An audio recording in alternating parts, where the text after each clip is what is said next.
Assalamualaikum warahmatullahi wabarakatuh. Mohon maaf ya, 2 hari kemarin saya tidak live ya, malam untuk membahas. Jadi ada kesempatan siang ini saya mau live ya. Mau bahas meneruskan soal ujian sekolah. Oke, untuk kelas 12 ya, yang minggu depan akan menghadapi ujian sekolah. Oke, terima kasih yang sudah hadir. Oke, langsung aja ya. Kita akan melanjutkan nomor 21. Nah ini ya.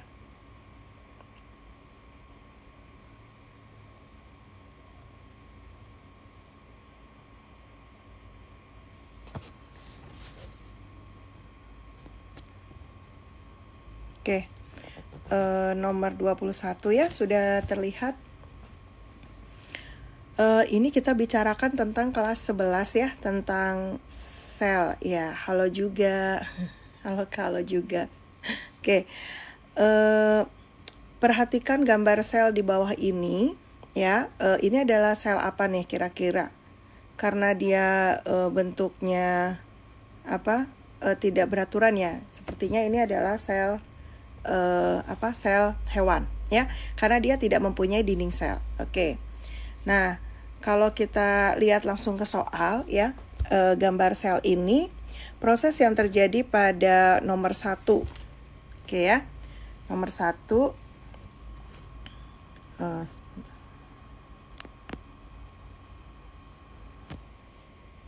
Oke, nomor 1 ya, nomor 1 ini saya perbesar ya sebentar. Nah, bisa dilihat ya, kelihatan ya? Oke, itu adalah gambar apa? Gambarnya seperti itu. Itu adalah bagian sel yang kita sebut sebagai mitokondria. Nah ini gambar nomor 1 ya. Kita tulis mitokondria. Mitokondria.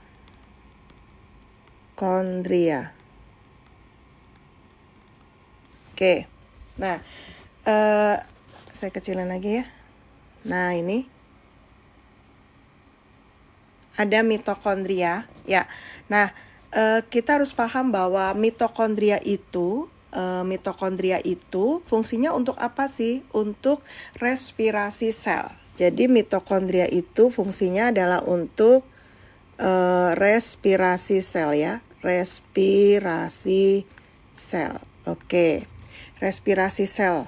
Nah, kalau kalian kan sudah kelas 12 ya, tentunya sudah mengerti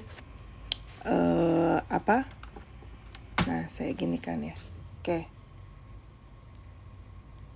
Nah, ya, tentunya sudah kelas 12 ngerti ya tentang bab metabolisme sel, di mana ada proses respirasi sel gitu ya, di mana ada proses respirasi sel di mitokondria. Jadi respirasi sel itu adalah proses untuk menghasilkan ATP atau energi dengan bahan utamanya adalah glukosa. Jadi karena di pilihan ganda itu tidak ada kata-kata respirasi sel ya, maka nama lain dari respirasi sel itu kan dia oksidasi glukosa ya kan. Jadi ini ya, oksidasi glukosa untuk menghasilkan energi atau menghasilkan ATP gitu ya. Nah, oke. Nah, jadi untuk untuk nomor 21 ini jawabannya adalah oksidasi glukosa untuk menghasilkan ATP. Nah, ini yang E. Oke ya. Nah, oke, biar kelihatan. Nah, kalau misalnya penerjemah kode genetik menjadi protein, itu adalah nama lain dari sintesis protein. Jadi ini adalah fungsi dari ribosom, ya, ribosom. Yang A ini ya, fungsi dari ribosom sebagai sintesis protein, gitu ya. Kemudian kalau pencernaan intraseluler itu adalah fungsi dari pencernaan intraseluler, fungsi dari lisosom, ya, lisosom, oke. Kemudian kalau untuk benang spindle, untuk pembelahan itu, pembentukan benang spindle, berarti fungsi dari sentrosom. Ya, sentrosom. Oke, ya. Pembentukan glukosa melalui proses anabolisme. Kalau anabolisme pasti ini punyanya sel tumbuhan, ya. Jadi ini pasti tidak dimiliki oleh sel hewan. Proses dari sel tumbuhan itu proses fotosintesis, ya. Proses fotosintesis itu dilakukan oleh siapa sih? Oleh kloroplas, ya. Kloroplas. Tapi ini untuk sel tumbuhan, ya. Nah, ini ya, kloroplas. Gitu ya. Biar jelas. Oke ya. Ya, jadi yang nomor 21 ini gambar sel hewan dan nomor satunya itu adalah organel mitokondria yang fungsinya sebagai respirasi sel. Nama lainnya adalah oksidasi glukosa untuk menghasilkan energi. Gitu. Oke ya. Nah, lanjut ya, kita ke nomor 22. Oke, nah lihat ya, nomor 22. Oke, biar jelas. Ya, nomor 22 ya. Di sini ada proses apa sih?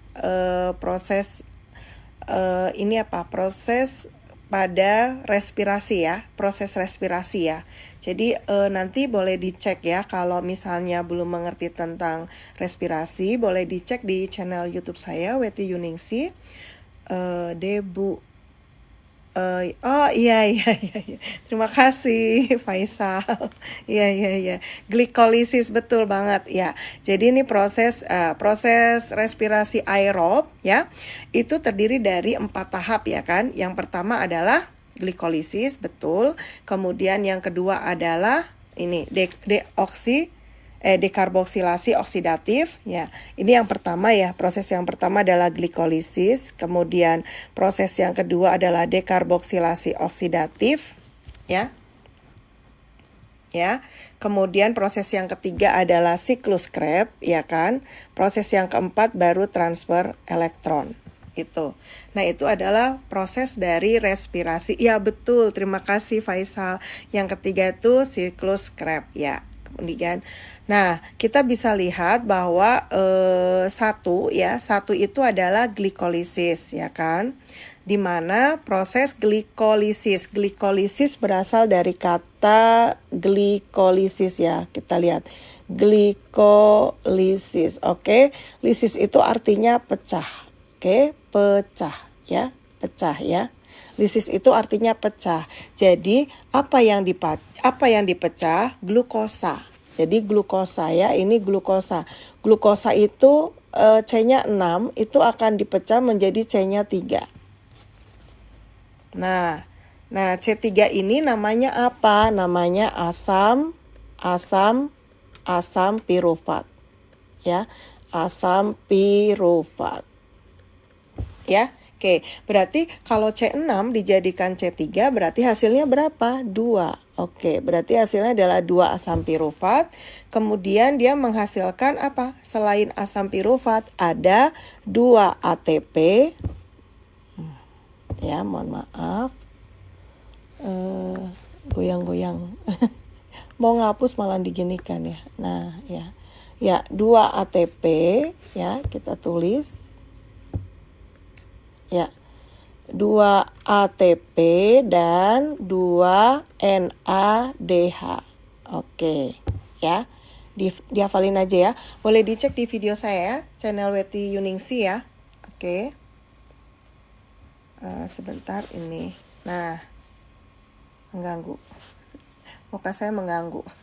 Oke, nah lihat ya. Jadi glikolisis, lisis itu terjadinya di sitoplasma bukan Bu? Ya betul.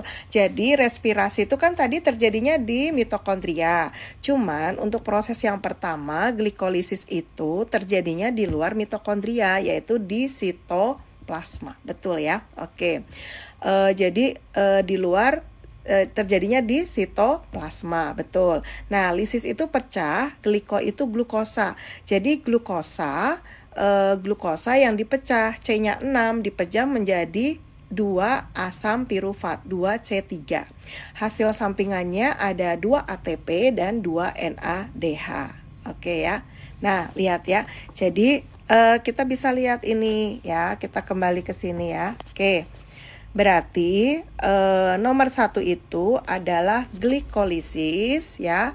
Terjadinya di sitoplasma, hasilnya adalah 2 asam pirufat, 2 NADH, dan 2 ATP. Betul, tadi Faisal udah jawab, jawabannya adalah yang D. Oke ya, oke yang D ya. Oke. Nah, kita lanjut ya. Oke, nanti kalau belum jelas tentang proses respirasi aerob ya, boleh dicek ya boleh dicek ya di channel saya Weti Yuningsi di video respirasi aerob ya, nanti ada 4 tahap. Sebentar kok durasi videonya, paling cuma 5 menit. Oke ya. Nah, sudah ya nomor 22 ya. Oke, kita lanjut. Nah, nomor 23 nih, kelihatan nggak? Oke. Nomor 23 ini kita ngomongin kelas 12 ya. Tentang struktur DNA. Oke, tentang struktur DNA. Jadi DNA atau deoksiribosanoukleik acid ya, itu nanti terdiri dari bagian apa yang namanya nukleotida. Nah ini yang saya lingkari ini adalah yang kita sebut dengan nukleotida. Oke. Ya, nukleotida ini terdiri dari 3 bagian. Apa ayo? Ya, 3. Yang bulat-bulat ini adalah apa? Fosfat. Ya. Ya, yang bulat-bulat ini itu adalah fosfat. Ya, fosfat. Oke, boleh pakai F ya. Fosfat. Kemudian yang segi 5 ini adalah gula. Ya, gulanya apa? Sesuai dengan namanya. Gula deoksiribosa. Oke ya, gula deoksiribosa. Oke. Ya. Oke, jadi yang bulat itu adalah fosfat, kemudian yang segi 5 itu adalah gula deoksiribosa.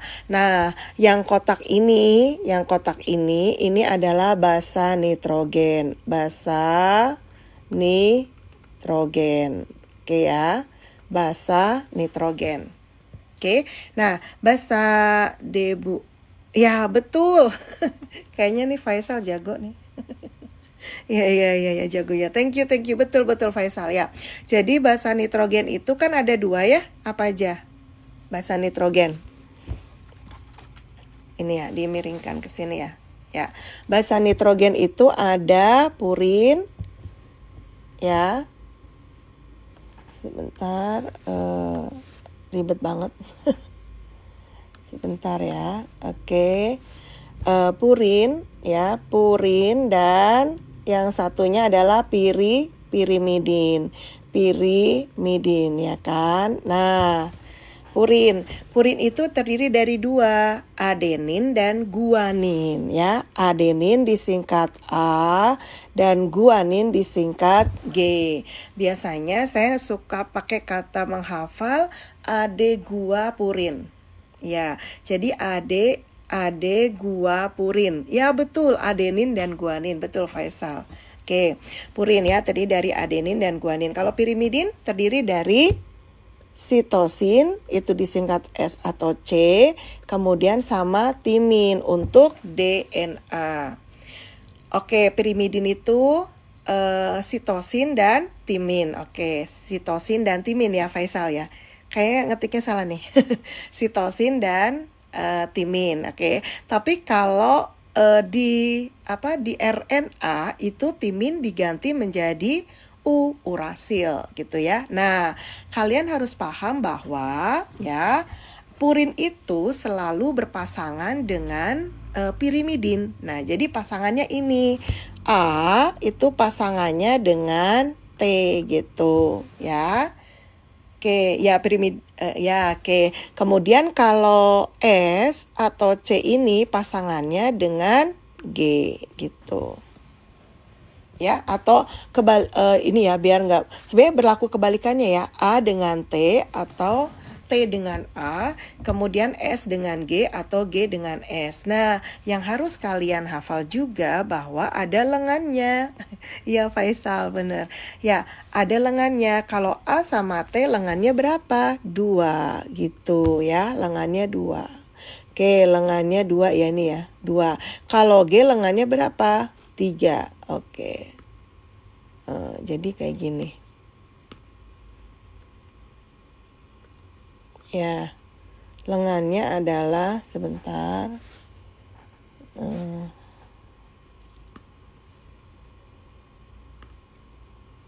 Ya, ini kenapa ya? Oh, inline. Oke. Layoutnya enggak ini. Ya, ini jadi ke layout ya. Delete aja deh. Oke. Jadi tadi apa? G itu pasangannya dengan S atau C dengan lengannya ada 3. Oke ya. Jadi ini yang kamu hafal ya. Kalian hafal ya. Jadi A pasangannya dengan T itu lengannya 2, kemudian G itu dengan S lengannya 3. Oke. Nah, kalau dilihat dari gambar, ya kan? Kalau lihat dari gambar nih, ya kan? Oke, kita kembali ke soal ya. Saya perbesar. Ya, ini udah ya. Oke. Nah, bisa kelihatan ya. Nah, kelihatan ya. Satunya adalah yang bulat-bulat itu, satunya adalah yang sebentar. Satunya adalah yang bulat-bulat itu adalah fosfat tadi, ya. Kemudian yang kedua itu adalah yang segi 5 yaitu gula pentosa atau gula deoksiribosa. Selanjutnya yang 3 lihat 3 sama 4 itu lengannya berapa?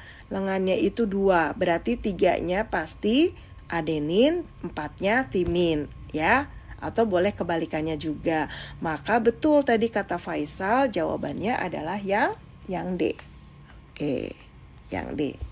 Gitu ya, coba dipahami dulu ya. Oke,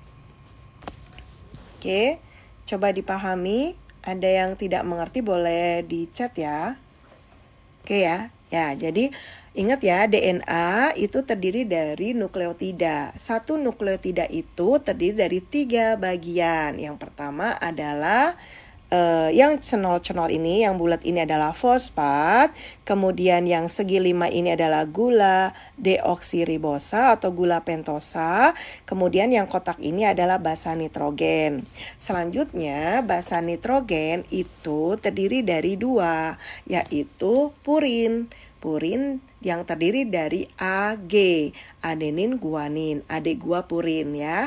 Kemudian pirimidin ya, pirimidin itu terdiri dari 2 juga, sitosin, S atau C, dan T itu timin. Oke ya.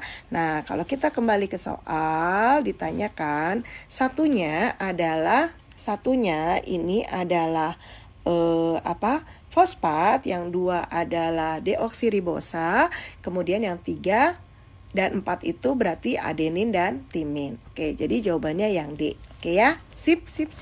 Kita lanjut ke nomor 24. Ya.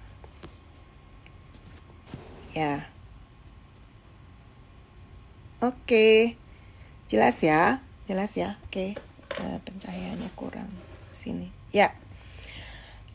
Kita lihat ya, nomor 24 ya, melalui teknik rekombinasi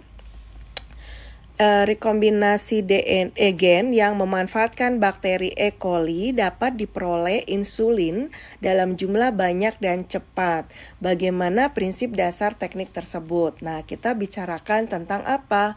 Bioteknologi modern ya, bab terakhir di kelas 12. Oke, nah kalau kalian ingat bahwa rekombinasi gen ini dengan bantuan bakteri ini pasti tidak akan lepas dari apa? Plasmid ya. Apa itu plasmid? Plasmid itu adalah, kalau di sini saya gambarkan ini bakteri ya, bakteri E. coli ya. Nah, plasmid itu adalah lingkaran DNA di sini. Nah, gitu. Nah, ini adalah plasmid, lingkaran DNA pada bakteri. Ih, betul, keren. Thank you Faisal. Ya, betul. Gen insulin sel pankreas disisipkan pada plasmid bakteri. Ya, betul banget ya. Karena ini ya, insulin ya. Insulin itu dihasilkan oleh siapa sih? Insulin itu buat apa sih? Insulin itu adalah merombak di sini ya. Insulin itu merombak glukosa ya. Saya tulis di sini ya. Glukosa ya dirombak menjadi glikogen. Oke. Jadi ini hormon insulin yang dihasilkan oleh siapa? Insulin ya. Insulin itu dihasilkan oleh kelenjar pankreas atau pulau Langerhans sama ya. Jadi insulin ya, insulin itu hormon yang dihasilkan oleh kelenjar pankreas. Ya, fungsinya untuk merombak glukosa menjadi glikogen. Oke. Kenapa kita butuh insulin? Kebayang ya, kalau kita makan karbo terus gitu ya, kemudian otomatis gula dalam darah itu kan akan naik ya. Nah, supaya gulanya tidak berlebihan di dalam darah, maka insulin ini yang merombak glukosa ini dirombak menjadi glikogen. Nah, glikogen ini nanti adalah gula yang disimpan di otot gitu loh. Nah, makanya kalau manusia nggak makan ya, misalnya kita puasa nih kan nggak makan, maka kita kuat, tetap bisa beraktivitas, tetap bisa punya ATP, energi untuk beraktivitas. Kenapa? Karena kita punya glikogen. Oke, jadi ada hormon dong yang merombak glikogen menjadi glukosa. Ada hormon yang dibalik ini ada. Namanya hormon glukagon. Gitu. Ya. Jadi ini mohon maaf ya, harusnya di atas ya. Jadi kalau yang glukosa jadi glikogen itu adalah insulin. Kalau glikogen dirombak menjadi glukosa namanya glukagon. Oke. Nah, terus ya, ini dihasilkan oleh kelenjar pankreas. Nah, ada orang yang kekurangan insulin ya, kekurangan insulin akan menyebabkan penyakit gula darahnya tinggi gitu ya dalam darah. Maka namanya adalah penyakit gula ya, atau yang kita sebut dengan diabetes mellitus. Oke, mellitus. Oke, diabetes mellitus ya kan? Diabetes mellitus. Jadi gulanya sangat tinggi. Kenapa? Karena dia kekurangan insulin. Nah, jadi ada semacam kita bikin suntikan insulin ya. Perbanyakan insulin dengan teknik apa? Teknik plasmid. Nah, betul tadi kata Faisal, gen insulin ini itu nanti akan disisipkan pada plasmid di sini. Nah, disisipkan di sini. Nah, habis disisipkan ya. Kalau sudah disisipkan maka terima kasih Hairani sudah mengirimkan mawar. Terima kasih, barakallah. Oke. Ya, jadi kalau sudah disisipkan si gen insulin ini, kalau bakteri itu kan akan membelah terus-menerus ya. Dalam aturan sekitar 1 jam itu kurang lebih 2/7 gitu ya. Jadi kebayang ya kalau ada makanan jatuh ke lantai. Terus kita bilang, belum 5 menit. Kebayang itu ya. Berarti banyak banget tuh bakteri yang nempel gitu ya. Jadi 1 jam aja 2/7 ya, hitung sendiri ya. Maka nanti si bakteri yang mengandung insulin itu akan banyak gitu ya, akan banyak. Jadinya kita bisa panen insulin. Jadi insulinnya bisa diambil. Oke ya. Oke. Jadi ini adalah teknik insulin, dan untuk mengambilnya itu dengan gunting ya. Guntingnya itu DNA, gunting DNA. Itu enzim juga namanya endonuklease restriksi. Oke ya. Nanti kalau masih penasaran boleh ya dicek ya di bagian teknik plasmid atau rekombinasi DNA di channel saya ya. Oke ya. Nah, berarti ini bagaimana prinsip dasar teknik tersebut? Gen insulin sel pankreas disisipkan pada plasmid bakteri. Betul ya, tadi Faisal udah jawab yang E. Oke, ini bioteknologi bioteknologi modern. Oke. Sip ya. Oke. Nah, sekarang kita beranjak ke nomor 25. Saya hapus yang ini sebentar.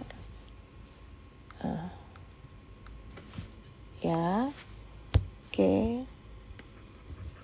Ya, nomor 25 ini kita ngomongin tentang apa sih? Osmosis ya, osmosis dan difusi.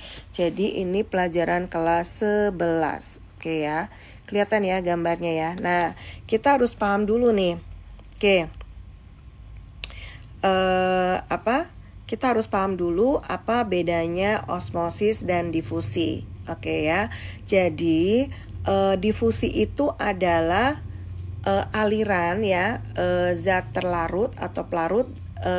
Jadi gini, kalau difusi sama osmosis bedanya sih, kalau osmosis adalah difusi melalui membran. Oke, jelas ya. Jadi kalau di gambar ini ada tulisan membran semi permeabel ya. Oke, ini ada tulisan membran semi permeabel, berarti ini apa? Osmosis atau difusi?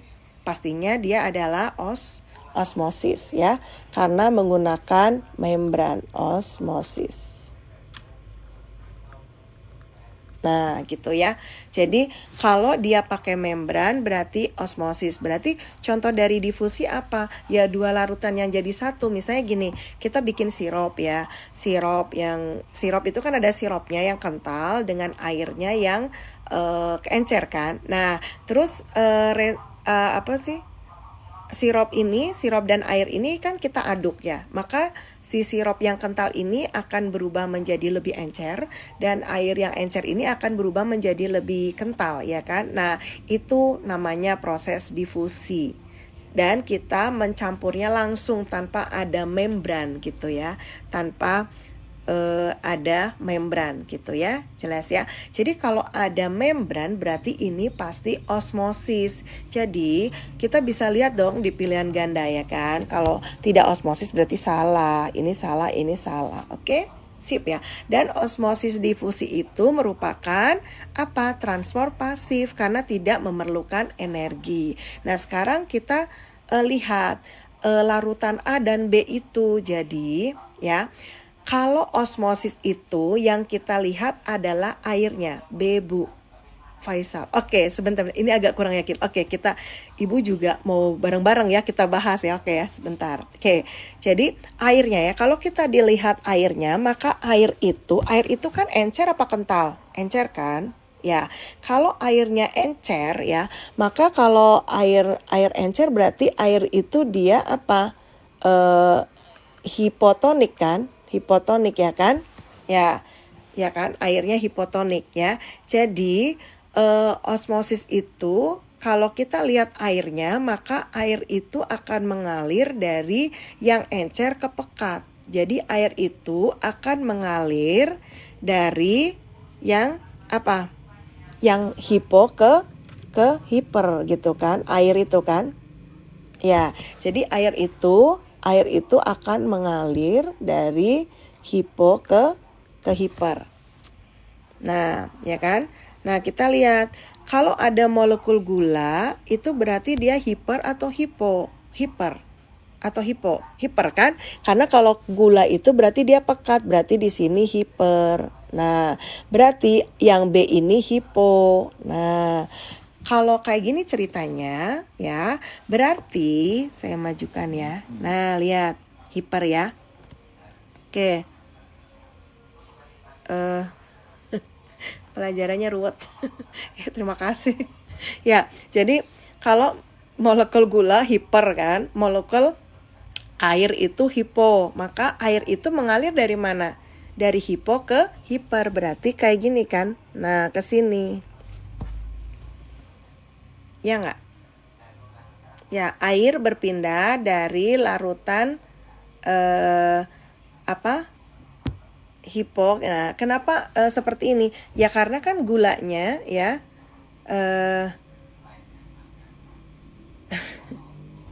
ya. Oke, kalau gulanya itu mengalir dari mana? Dari hiper ke hipo. Ini kalau gula ya.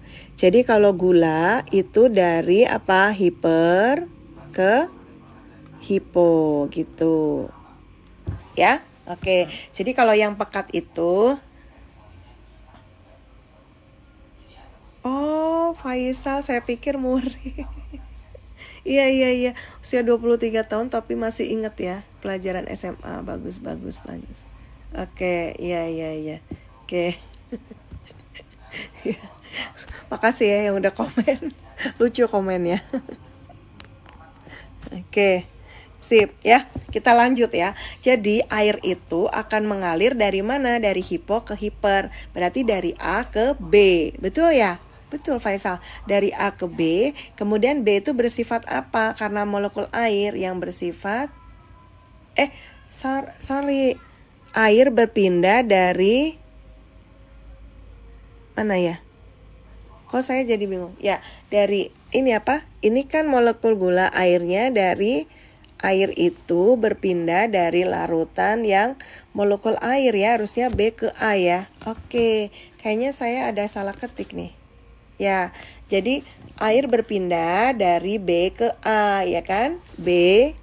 Air itu berpindah dari B ke A ya. Air dari B ke A ya kan? Nah, A-nya itu dia bersifat hipertonik ya. Berarti dari ini ya, air berpindah dari air berpindah dari B ke A gitu ya. B ke A. Oke, jadi nomor 25 nggak ada jawabannya. Nomor 25 nggak ada jawabannya ya. Mohon maaf ya. Ini dari B. Sebentar. Oke, ya. Ya, dari B ke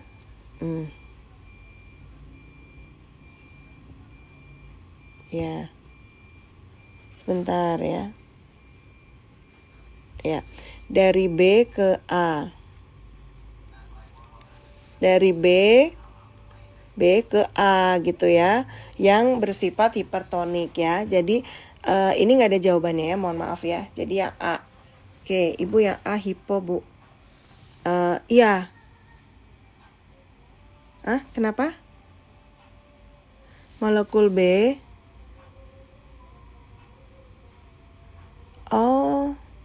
Oh iya, astagfirullahaladzim. Thank you. L ya. Saya ini ya. Saya lihat ini molekul gulanya itu lebih banyak. Oh iya, oke, thank you. Nah ini ya fungsinya belajar bersama. Sayanya salah deh, ya kan? Nah, oke, saya hapus dulu ya. Pantes kenapa salah soal ya, padahal benar. Ya, oke, terima kasih ya L ya. Kayaknya jawaban Faisal benar ya. Oke, jadi ini ya. Oke, saya hapus dulu, betul. Saya konsentrasinya dengan tulisan molekul gula sama molekul air ya. Oke, terima kasih L ya. Berarti iya Faisal. Sebentar, makasih ya El ya. Oke. Nah, jadi ini maksudnya cuma gambar gula ya, air. Oke, di sini kan intinya yang Y ini ya, saya nggak lihat. Kalau yang yang Y ini dia ada perpindahan air ya kan. Berarti yang A ini hipo, betul ya. Karena hiponya airnya akan pindah ke B ya. Ini hiper. Oke, thank you ya El. Oke. Jadi yang A, oke, saya pindahin ke sini dulu. Nah, ya, jadi yang A itu hipo, sedangkan yang B itu hiper. Tadi air itu mengalir dari hipo ke ya air itu mengalir dari hipo ke ya hipo ke hiper ya kan? Hipo ke hiper karena B-nya kan banyak ya kan? Ya, berarti dari A ke B. Oke, betul. Ini dari A ke B. Dari A ke B karena B-nya bersifat hipertonik ya. Yang B-nya hipertonik. Oke. Berarti berarti yang B-nya hipertonik ya, yang A-nya hipertonik. Berarti yang A Faisal. Oke. Tadi yang B-nya benar, cuman yang dilihat B-nya bukan hipotonik ya, karena saya tadi dari awal salah gitu. Bu, soal-soalnya bisa di-download? Enggak, Bu. Oke, kalau mau soal-soalnya bisa di ini ya, bisa DM saya aja ya, nanti saya kirim ya. Oke, soalnya saya nggak di ini nggak ditautkan di sini gitu ya. Belum pakai tautan gitu ya. Oke, nanti bisa di DM saya ya. Nanti saya kasih link tautan Google Drive-nya. Oke, sip. Nah, sudah ya. Terima kasih ya El ya sudah bantu saya, Faisal juga. Oke. Jadi, yang nomor 25 ini ya, osmosis karena air berpindah dari larutan A ke larutan B yang bersifat hipertonik. Oke. Bagas nanti boleh di DM ya. Oke.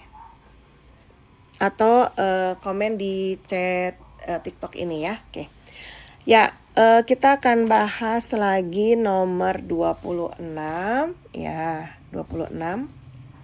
Nah, ini. Oke. Nomor 26 ini ada gambar apa ya?